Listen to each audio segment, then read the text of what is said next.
Okay, dating while down bad. Let's talk about it. If you pressed on this video, it's likely this is something you can relate to. Listen, if you're out here dating while you're still trying to figure it out, you're probably going to attract the wrong type of woman. And it's going to make your life a lot harder. As the saying says, never go shopping when you're hungry, because you're going to pick up the wrong shit. And I know this personally because I've been there. I started my now 10-year relationship while neither of us really knew who we were yet. And luckily for us, along with, a large slice of luck, but a lot of hard work, we grew together. But man, it was messy. And we both had to learn a lot about each other, learn who we were, and really show up for each other. And it's not something a lot of people are prepared to do. Now, I'm not just some guy giving random advice here. I've spent over a decade in a committed relationship, and I've watched myself and other men that I know make the exact same mistakes over and over again. And it's these mistakes I'm going to break down for you. Because it's not just you, I've also dated out of, loneliness, chasing validation, and I've made choices that have hurt not just me, but also the women that I was dating. And I've learned exactly what actually works because I've had to grow and figure stuff out on the way. So if you stick with me to the end, you're actually going to understand why your dating decisions look the way they do and what drives them, and how to actually attract the type of woman that you want without losing yourself in the process. So let's start at the beginning, why you're choosing the people that you're choosing and why that matters more than you think. All right.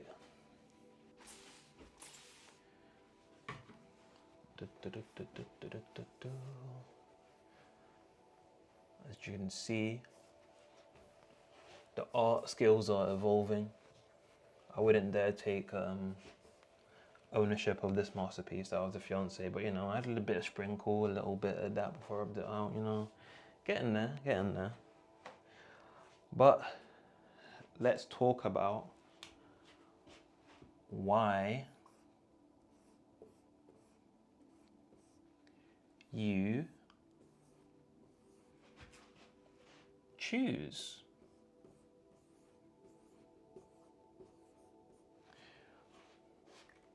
Why do you choose the type of woman that you choose?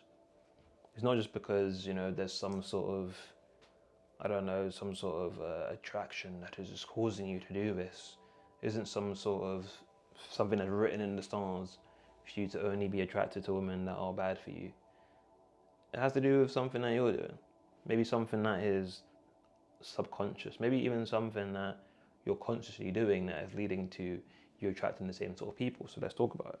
Okay, so let's be honest, man. A lot of guys, probably including yourself, you date out of boredom, loneliness, and just wanting someone to validate you. And if that is you, you can't be surprised why you're constantly choosing people that just want something out of you, because you just want something out of them as well. And the problem is that if you don't know yourself, you're only going to attract people who aren't right for you, or worse, make your insecurities even more apparent. So you got to ask yourself, am I actually attracted to this person? Like, do I actually like them? Or do I just like what they represent? Do I just like what I think I can get from them? Do I just like the fact that if I get their attention, that's going to validate something in me? And this is a very difficult question to ask yourself, especially if you're not someone who's done a lot of introspective work, but it's very necessary. You're not going to be able to understand your patterns until you're aware of them. And this takes reflection, introspection, having to look at yourself in the mirror and really be like, what am I doing? What am I doing wrong? What am I doing right? Probably sitting with yourself and trying to understand yourself on a deeper level. Like, let's be honest, a lot of guys will literally say, I want someone to love me. That's what they want. They only want a relationship because they want someone to love them. Not because they have, they're so abundant with love that they want to share, or they have a life that they want to share with someone else. They just are desperate to feel validated. They're just desperate to feel like, someone finds them important or someone likes them. And if that is who you are internally, all your relationships are going to reflect that, because you can't have something that you are currently not. And if you're not embodying, abundance, if you're not embodying someone who's secure, how do you expect to find a relationship that's going to make you feel abundant or secure? You can't have that which you are not. All right, so let's get real, because knowing why you pick someone isn't enough. Your patterns are actually what is picking your partner for you, not you. So let's talk about that a bit more. So yeah, again, this is something that from my own experiences I've dealt with, where it's like, it's not really your conscious decisions that are leading to your results. It's more about your wounds. Wound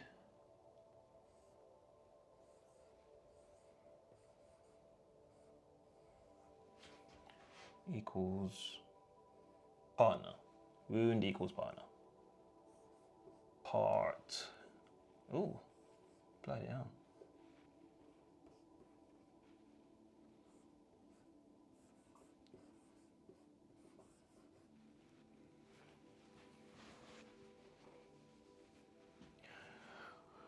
Okay, got there eventually. So, for a lot of us, your wound, so the part of yourself that's damaged, maybe that's your inner child, maybe that's a part of you that doesn't feel safe, maybe that's a part of you that doesn't feel wanted, maybe that's even a part of you that doesn't feel like you deserve love.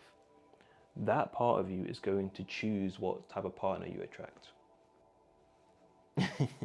So your past, your insecurities, basically all the things that you kind of push to the back burner, push to the side, and you haven't dealt with, that is what is literally picking your partner for you.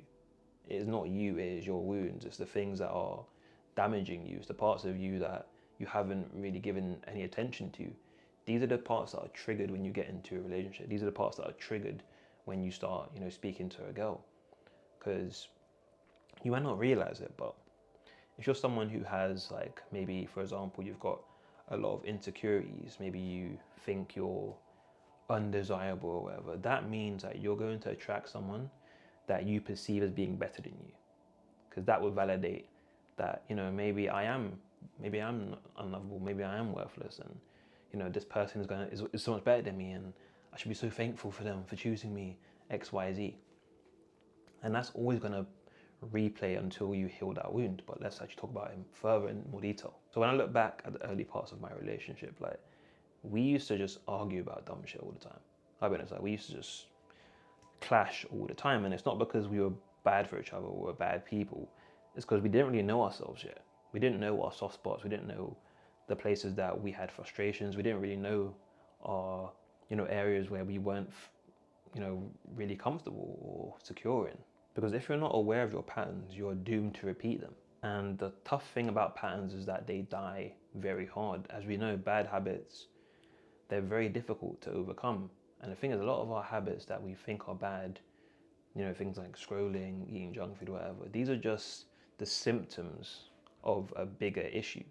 And it's these bigger issues that come out in relationships, like maybe, as I said, this feeling that you're not worthy, this feeling that you're unlovable, this feeling that that you don't deserve love, this feeling that you are incompetent, whatever it is. These are the bigger things that you actually feel about yourself, and they will decide your partner for you until you address them. So in my case, in my relationship, one of my triggers when I was like starting in our relationship was that I would feel easily like boxed in. For example, I would feel like if I had to speak to her when I wasn't in the mood, I wouldn't fully feel comfortable to say, hey, I need some space right now, I'm not feeling in a good mood, XYZ. I would instead just kind of give her silent treatment. And that triggered something in her, because she was someone who, when she was growing up, her, one of her parents used to give her silent treatment, and that triggered something in her. But of course, we weren't aware of that at the time. In my brain, I was just thinking, man, can she just leave me alone for a second? Can you leave me, like, she's so annoying, XYZ. And in her mind, she was like, what the hell, like, this guy is such a dickhead, he's so mean, he's so, like, he's heartless, he doesn't XYZ. It was because we didn't understand our, like, fragility. We were just seeing each other as just like these beings that just didn't understand me or XYZ, but really we didn't understand ourselves to even diagnose what we was going through. Okay, so you can see how messy this can get, like, when you don't know yourself. But here's the thing, growth is possible, even if you start broken. And if nothing, I am an example of this. So let's get more into that. Let's actually show the evolution. I can go from someone who maybe has all of these wounds, but can still be in a healthy, thriving relationship. And the truth is, all of this that I'm saying comes down to one simple question. And that question is,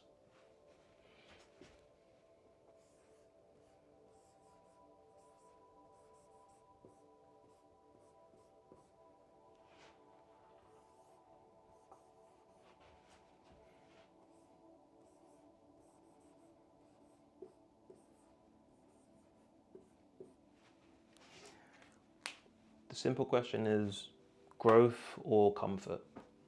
What will you choose? If you want to be in a happy relationship with someone that you love, someone that you care about, you are going to have to make this decision. Do I want to grow? Do I want to see what it looks like to grow in this relationship? Or do I want to stay in my comfort zone? Do I want to continue being the person I've always been? Do I want to continue believing the things that I've always believed about myself? Or am I ready to challenge my beliefs? Am I ready to grow as a person? Am I ready to hear a different perspective of myself? Am I ready to get out of my comfort zone and actually speak my mind? Because I'm telling you right now, the difference between relationships that work and relationships that don't work is relationships that work, you grow together. You grow together constantly. You're constantly evolving, you're constantly growing. These are the relationships that you want to embody and be in. The relationships that you don't want to be in are the relationships where you're both just comfortable. You're both just settling. You're both just like, it's good enough. Like, we argue sometimes, but, we have sex after, so, it's all right. I don't mind. Or, they're really annoying, but, that head is so great.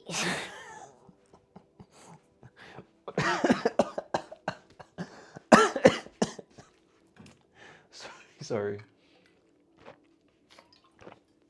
I'm laughing, yeah, but this is someone's life. People genuinely say that. Like, oh man, I hate this bitch, man. I hate her, but that pussy's just so good. Like, are you a fucking idiot? Are you actually retarded? Probably, yeah. But anyway, back to the topic. Because here's the thing. So, any relationship can work as long as you are both open to growth. That's it. You both have to be open-minded. You both have to be ready for awkward conversations. You both have to be ready to step out into the unknown and look like an idiot. You both have to be ready for that. Not one of you. If one of you is ready and the other one wants to be comfort zone, it's not going to work. It's not going to work. And of course, there's going to be times where maybe someone is further on their growth journey than another person is. But there has to be signs of growth. There has to be a willingness to grow. If you're on your growth journey and this person is sitting in comfort and they're stagnating, that relationship is dead. It's already dead. Because me and my fiance, we had to learn how to communicate. We had to learn to really just, even set boundaries with each other, even to actually grow together. And that is what's made it work. Because we had to literally have awkward conversations. We've had so many awkward conversations. Like, I think people don't understand just how awkward relationships that are healthy have to be. Because you can only enjoy the health of a relationship once you've ironed out all the creases and you're constantly checking in with each other. Like, babe, how are you actually doing in this relationship? Like, is everything good? Oh, I noticed you've been off with this recently. Like, is there anything I can do to help? I actually have the awkward conversations. Like, how can I love you better? How can I show up for you better? And the truth is, a lot of you guys are watching this right now and you're cringing. You're not ready yet. You're stuck in your comfort zone. You want to be stuck in this fake nonchalance, yeah, man, I don't give a fuck. I don't care, bro. No, yeah, I don't care about these women, man. They can suck my dick, bro. If you want to stay on that vibe, this channel isn't for you, man. This channel is for people that are open to growing, open to, really being a fully fledged human who isn't afraid to be vulnerable. Because I'm telling you, if you want to have a healthy relationship, growth comes hand in hand with vulnerability.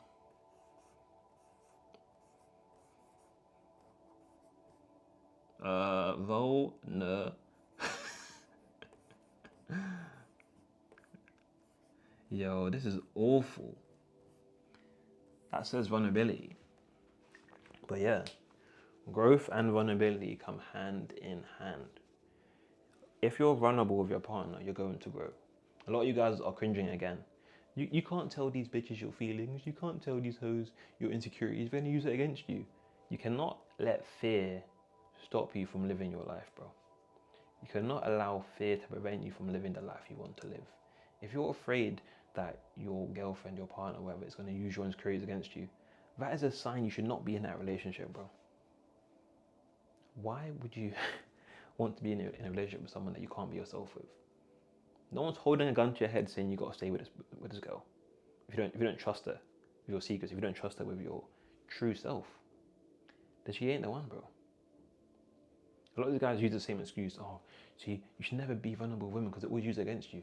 That means that's a bad woman, bro. Your taste is stinky. That's what it means. You got bad taste in women. That's all it means.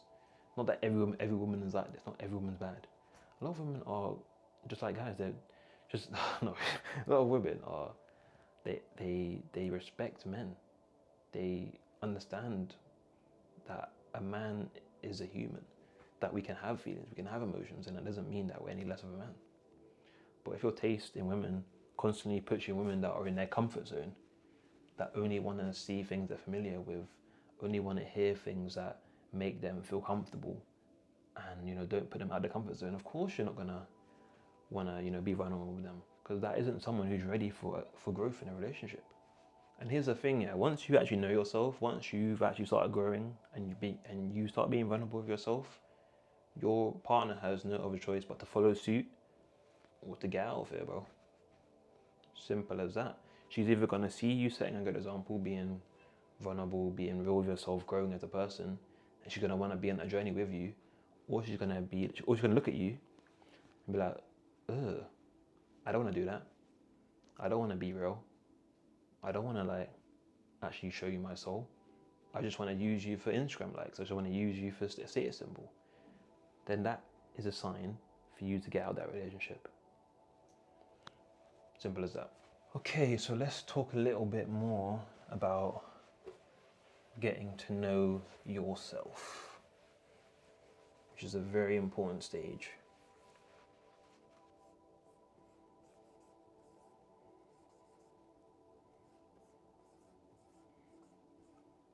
Why am I doing lowercase?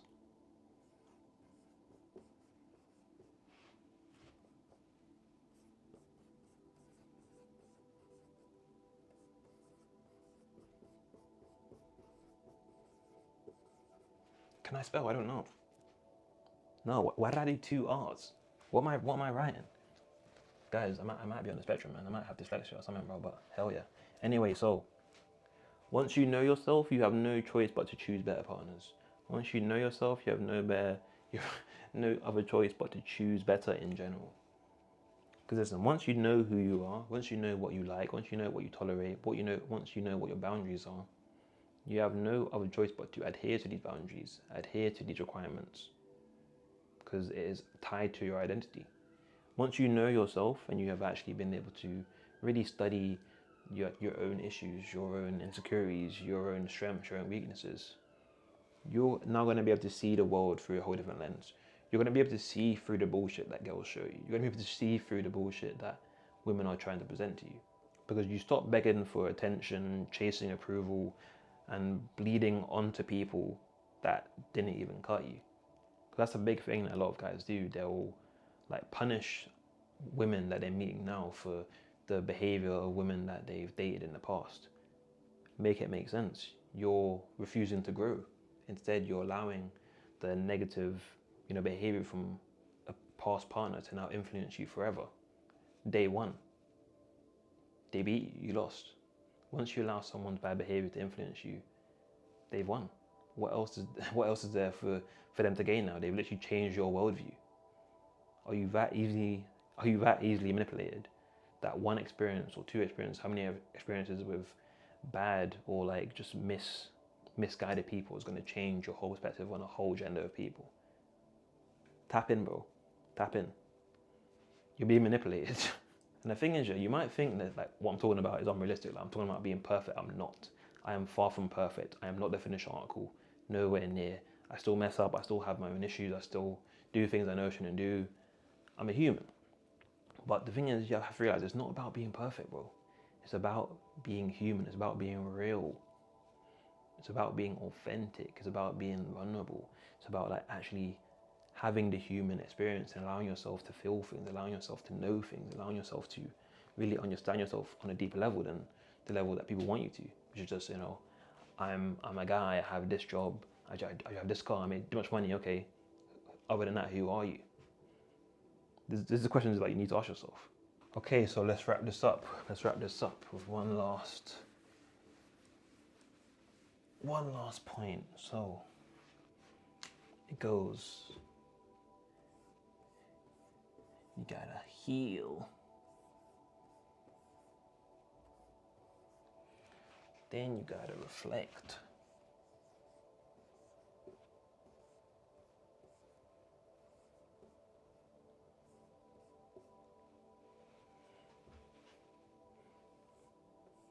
And then you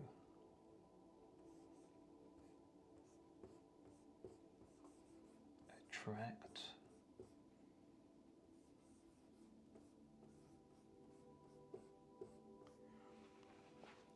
Okay, so here's the process.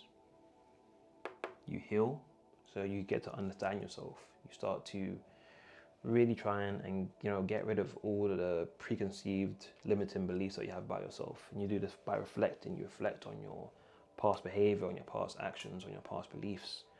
Once you've done this, you're now going to attract right, because you're going to understand the kind of person that fits your lifestyle and fits the type of person that you are.